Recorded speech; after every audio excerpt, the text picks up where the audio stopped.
You're listening to the 4-Phase Cycle Podcast with your hosts, Dr. Alex and Megan of ZESTY Ginger. If you're looking to naturally balance hormones and learn how to work with your body instead of against it, you've definitely come to the right place. As a duo of an integrative MD and a functional diagnostic nutrition practitioner and best friends, we use the 4 phases of the female cycle in combination with functional lab work and mindset practices to transform the lives of the women we work with. We also have a whole lot of fun along the way. If you're new around here, it's best to start with season 1 before jumping around and plan to roll up your sleeves. Showing up for ourselves and enjoying our lives is what good health is all about. Just a quick reminder though, this information is not intended to diagnose, manage, or treat disease.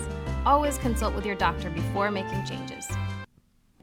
Hello, beautiful souls. It is Alex here, and we are back with day 16 of our Flowing with Your Cycle series.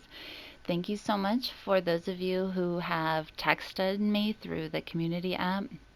I super appreciate hearing all of your stories. That is amazing. Also the DMs that we've gotten about this and how you're following along, what's happening in your life. I'm living for it. So thank you so much. It just super jazzes me up, and it's honestly also very motivating for me in my own life to have that viewpoint of, holy cow, this is all so powerful. And it's not just what happens to me internally, it's also just everything that's mirrored back to me. And that's kind of how it works, right? Is we love the saying, what's most personal is most general. And the reason that we run our programs in groups is definitely part of this. There's a lot to that, but when you see other people mirroring things back to you, it really just does a lot, because we are not created to be in a vacuum. And a lot of times, even healing and spiritual work and up leveling and all of this stuff, yes, the invitation is to go inwards, and there's still a way that the physicality of it totally plays out, right? We have to actually enjoy the process of it, which is actually what we're going to be talking about today. So far, we just crossed over into the second half of the cycle. So we just crossed over into phase 3. This is after ovulation. And there's already been a lot that I'm sure has unfolded for you, right? Especially if this is the first time that you've been doing this kind of work. It's really incredibly powerful to start at the beginning and really say, I'm going to do an assessment of my life, whatever it is that came up for you or the part of your life that you focused on. Sometimes it's just time to do an inventory of the whole thing, right? And that can hit us like a ton of bricks, and can also be the most powerful thing that we need to get to the next level of where we're going and make sure we're living in alignment with who we really are. And then from that, then we have the question of the massive action. Where do I apply my energy, understanding that my energy is a currency that I am utilizing, and that is not intended to be used sort of willy-nilly on endless to-do lists. And now in phase 3, there's still an outwardly focused, action-oriented type of energy. Our brains are very much upkeeping with the flow and directing what is it that needs to happen to support the bigger picture, what is the foundational aspects of life that give the massive steps, the massive action meaning. Right, because when those are done without any sort of preparation of the assessment beforehand, and when there's no sort of follow-up and follow-through of making sure that massive action is supported in its unfolding inside our lives and internally to us, it can feel really chaotic, where we're just sort of rocking the boat. There's not a real clear understanding of what that's going to look like. It feels tumultuous, and then it's defeating, and people want to give up. The only reason I know to say that is because I've done it a million times, actually, in various places in my life, and I'm kind of just done with it. So if you're with me, I invite you on this journey. Sometimes we're not done with things, right? Sometimes the struggle is there because we are learning things and that's what we need at that moment. It's really easy to judge ourselves then. And I will just say, no worries if you are. You are where you are, and we can still appreciate the work that we're doing, understanding that we're never going to be completely static. Life will unfold, we will evolve, all of that will start to flow. And then if you are kind of at that point where you're like, I don't need to keep reinforcing that, I got that message, we are good, I want to start doing things differently, then this is the kind of thing that can really help you proceed in the way that's going to be most authentic to you. All right, so in with all of this practical things that we're going to be focusing on in phase 3, this is really tends to be the more unsexy looking stuff. And I say that with heavy hand quotation marks, is because really setting yourself up for success is super duper sexy. And also, the kind of practicality of what it looks like to do it is often not what we think of as like super sexy up leveling activities, right? To meal prep and put together shopping lists so that you are always very clear on what you're getting, what your meals are going to be, if food's your goal, or if you're, like really tuning into your intuition, setting aside time for the meditation, picking those out ahead, what are you focusing on, getting your journal already, potentially getting journal prompts together. Oh, speaking of which, companion guide, zestyginger.com/flow. There's going to be help for getting this translated into your actual life. How are you going to apply it? So, whatever it is that you are working on, maybe you're creating a program for your business, maybe you're a health coach, you're going to do a group program, or you're revamping what your packages look like for your one on ones, editing the program agreements, making sure that you have your modules set, right? Planning out the details of how the emails go out. All of that is what it looks like, and a lot of times we downplay that. And it's kind of handy then that in the cycle is just one of the phases that gets us transition from we're really jazzed, we're really excited, we know where we're going, we take that big step, and then you get to kind of plod along, you get to revel in what you just did, you get to celebrate where you're going, right? This is very different than, oh my God, I have a to-do list of 10 items, and every day I end up having more items for the next day than I feel like I accomplished, and it is a never-ending slog, right? That is a completely different way of approaching this kind of, quote, unsexy work that needs to happen in our physical lives, to make things happen the way that we want them to happen. This gives us perspective, but this is also where I invite you to bring in a component of fun. We are physiologically primed still for communication, interaction, right? Interfacing with other people, hearing from others, learning other things from different perspectives. This is where communication here, even though you may not feel like you need to bring up a concern at this time, and if you do, that's totally fine.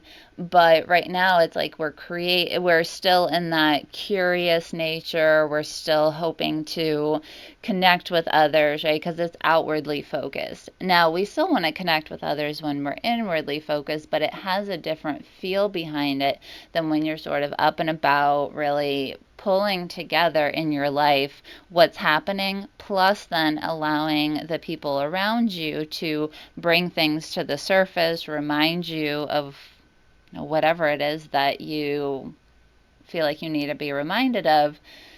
Then it really brings in a lot of that joy and fun throughout a process and allows us to really say, okay, I'm going to keep moving this forward, and enjoy it in the process. Therefore, I'm motivated and feel kind of gratitude for continuing to move ahead with all of this. And that, I think, is the missing piece for a lot of people through this, is that from a practical standpoint, a lot of us have imbalances in our cycle and we start feeling the PMS sort of peeking around the corner here, right? And this is where the transition begins to happen from the first half of the cycle when we nitpick ourselves in our lives to now we're nitpicking other people and irritability, and people are annoying us and we don't feel loved in the way that we asked for, right? All of that can happen. Most of the time we've noticed that happens when we are not directing the experience, and so we're kind of falling bass backwards into it, right? And so when that happens, it's okay. But to know that when we bring intentionality to the unfolding of our physiology in our life, that stuff doesn't happen quite as much because it doesn't feel like you're out of control. It isn't that it just plopped into your experience. Sometimes the small day-to-day things can, right? So your partner comes home in a crummy mood from work and you're like, oh, I wish that they wouldn't be so grumpy. Like, I've been here all day. I'm excited to see them and they don't seem excited to see me at all, right? Like that in the moment, sure, we can get triggered by someone.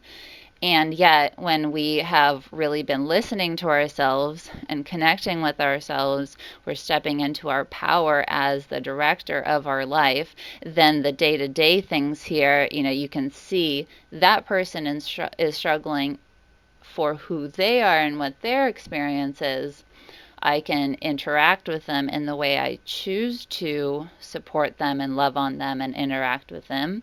And also, I can recognize that some things are just other people's stuff, and I don't need to get personally involved in that, and I don't have to make it mean something about me, like they don't love me or they don't value me. Right? This is why it's super duper important.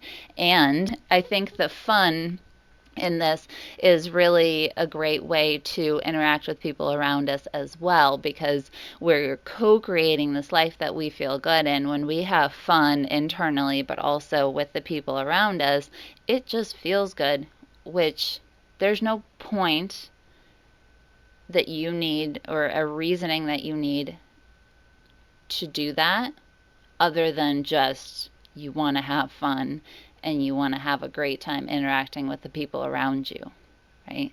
That's what we came here for. If we were all wanting to, you know, be in our soul space and whatever you think of as that we do before or after we are physical humans, there's a reason that we came down here in this like meat sack, as Megan calls it, to interact and have fun with each other. And really, I think we try to figure out like, do I deserve to have fun?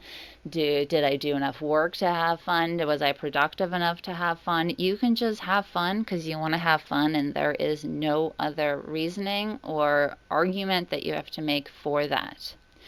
Now, a lot of us have forgotten that, which is why I have spent so much longer on kind of the explanation of this than the actual ideas, because you certainly don't need me or any other podcast to tell you how to go have fun. You already know that, because especially if you remember when you were a kid, no one really taught you how to do that. You would be grooving, like standing in line at the store while you're, and I'm totally making this up, but standing in line at the store, your parents are there, you're looking around, you're making up a song in your head, you're like, playing with your imaginary friends, or, you know, for some of us, they're probably soul guides. All of that is just fun, just for no reason other than you felt like doing it and it felt good at the time, right? You see kids do that always. And so if you have kids, or if you have kids in your life, they're a really great role model to jive with that and really see in and especially in these moments where you're sort of just plodding, where it feels like plodding along, right? You're like, I'm just going to plan out the posts that I will have for next week. Or I will plan out, the email topics that I'm going to set for my launch, or prep this thing for my boss because we need it next month. That can feel like not that fun, and that's where, because we take that stuff so seriously, you're like, well, that's my goal, I have to make it serious because I'm serious about meeting my stuff, right? We make it like needlessly difficult because we think if we have fun with it, then we're not taking it seriously, and if we don't take it seriously, it won't happen. But you think about it, or you tell me, just DM us or text us, has that worked for you in the past? Is being more serious and taking the problems more seriously, how's that going? Maybe in some ways it's great, maybe in some ways it's not so great, right? Because a lot of people, what we hear is, I'm not meeting my goals, it's really not that fun. So the thought process I invite you to consider: are you doing the steps out of order? You have a goal, you take it super seriously, and then once you meet it, then you can go have fun. But if you're not meeting it, what if the steps can be switched? What if you can have fun along the way doing whatever that is, and then you just have more fun when you meet it, right? It's just fun all the way through, woven in. Now, not every moment is going to be fun. That's that is just, human life as most of us experience it. Now, there's probably people out there who just have fun all the time, and I'd love to meet them and talk to them and have them tell me what to do. But at the same time, most of us are probably having less fun than we could otherwise have, and that is just a choice that we bring to the equation. So my question for you is, out of the things that you find fun, right, you may need to sit with that for a moment, because I remember being in residency and coming out of medical school and stuff, and I did take that very seriously, and was kind of serious a lot throughout it. And then all of a sudden, I really had to sit like, what currently, what do I like to do for fun? Because I have changed. I haven't given much thought to what I like to do for fun. Now it's kind of a different list than I had before, and it gives it different meaning. Therefore, I had to revamp it. So if that's where you are, think through that. Maybe you're like on your third kid, and it's been a lot of newborns and diapers and everything, and there's just a little bit of that fun element that's missing for you. That may be an opportunity to just sit and think through it as if you were going to make a list of it to do, like, what is it that you think is fun? And if you don't know, then it's extra fun because you just get to go do a bunch of stuff whenever you feel like it and see, do I think it's fun? There's no other reason that you're doing something other than to test out, like, how do I feel during this, right? Because there are some times when things that other people say is fun are not that fun for us. Like, for example, I don't think it's fun to watch bad horror movies. My brother and his wife think it's super fun to watch really cheesy bad horror movies. So obviously that's a really simple example, but there's a ton of things that we've been exposed to where we place certain expectations on ourselves. So this isn't about someone else thinking it's fun, it's about you thinking it's fun. And then out of all the things that you think are fun, you will likely find that they are like the fun activities that you do in the moment of something. Like for Megan and I, random dance kitchen dance parties are super fun for us. We just put on music really loud, dance around like totally stupid. We, just try to go for like, check out this move, and then that's it, right? So we kind of spruce things up that way. Or it's actual events where you go out, you do certain things, like, maybe it's camping, maybe it's hiking, maybe it's shopping, whatever it is. And then what I like to do from that is to see, out of the activities that sometimes make it feel like a slog, things you have to do, or that, let me rephrase that, that you're choosing to do that you feel like you have to do, right? You're the one telling yourself you have to do it. Then how can you pair some of those, right? For some people, it looks like you have mindless things to do, you listen to this music, or it's so totally mindless, you have your favorite show on in the background, or whatever it is, right? Maybe it's breaking up periods of work, like the Pomodoro method, 25 minutes of work, 5 minutes of dance party, snack, do whatever you want. The point of this episode is not to tell you what those things are. I'm more just completely throwing out ideas from a entirely not judgmental place. And I invite you to keep your own judgment out of it, right? Because sometimes what you'll find in this process is that we have the belief that life shouldn't be that fun because life is serious. We were talking about that. But as sometimes we can't see that until we're beginning to consider making the quote unsexy stuff more fun, and then we feel the resistance from that, and something feels wrong about that. Oftentimes it's identifying a belief that the two, fun and productivity, don't belong together. And if that's the case, that's a really great place to start to bring some intentionality behind and really continue that conversation with yourself. Why do you believe that? What's going on there? Where did you first learn that? Do you really think that's true? Do you want it to be true? Right? All of that stuff is ultimately up to you when you become your own authority figure. And the resistance and kind of the ickiness that can come up, sometimes it's a feeling, sometimes it's like the thoughts that bring up shame for you. That's just pointing you in the direction of where does more discovery need to happen. It is not a sign that something has gone wrong and that isn't the right fit for you, but it's more of an invitation to really look inside and see what's going on. And from there, we really can figure out for ourselves what is it that we need.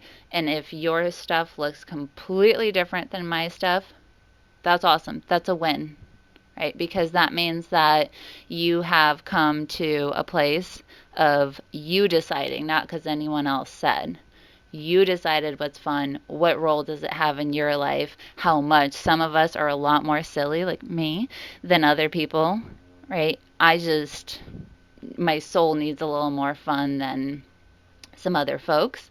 And there's people way farther than me who it's like it's all fun all the time, and that's how they live, and that's super cool. And I may not ever fully relate to that because I'm closer to the middle of the spectrum, right? So this is completely, completely, completely up to you. But if you're finding that the resistance is strong, oftentimes that's what's coming up. The I don't deserve it, that's not how this works, life is supposed to be serious, blah, blah, blah, blah, blah. All of that is important, but it's not static. If we believe something, we can also choose to believe something else. All right, so super, super amazing day today. So I hope that you have a lot of fun injecting pleasure, joy, laughter, connection, all of that into the things that real life stuff that just needs to happen. And I hope that as you do that, you also take the time to celebrate the fact that you're making that priority. Because what a cool thing in life to get to the point where you're like, I value myself enough that even in the times where, I'm choosing to do these things, I will prioritize my own enjoyment of the process as much as I can because that's what I deserve. That's what I'm going to parent my inner child with. And that's really going to be me meeting my own needs, whatever they are, which is amazing. And I'm super duper happy and proud of you that you are doing that kind of work. And same for Megan and I. I'm super proud of us that we're starting to do that in our lives and in our business more. It's a really, really great place to be. So kudos to you. All right. Before I wrap up, I just wanted to invite you to our Ultimate Health Blueprint series that is starting on September 4th. All right. So that link is in the show notes. It is a video series that you will not want to miss. It's completely free. Bring your friends. There's going to be lots of interaction, lots of opportunities to learn more trainings in the work after that. So if you or anyone that you know, and you probably do, I've talked about the statistics on this, if there are women in your life that you know are struggling, please invite them. Ultimate Health Blueprint is what it's called, and the link is going to be in the show notes. Can't wait to see you there on September 4th, or I'm sorry, September 7th when it starts. All right. So much love to you. I will talk to you next time. Thanks for coming out to hang with us on the podcast. It is our goal to transform the way women are treated in healthcare. And we need your help. We need your help to get the word out. We have a lofty goal of 1 million downloads. And we know that as this podcast grows, we're going to be able to reach more women, get more amazing speakers for you, and bring the most cutting edge information. If you found these podcasts helpful, please take a moment to text 5 women you know the link to the series. We appreciate your help so much. Can't wait to see you next time.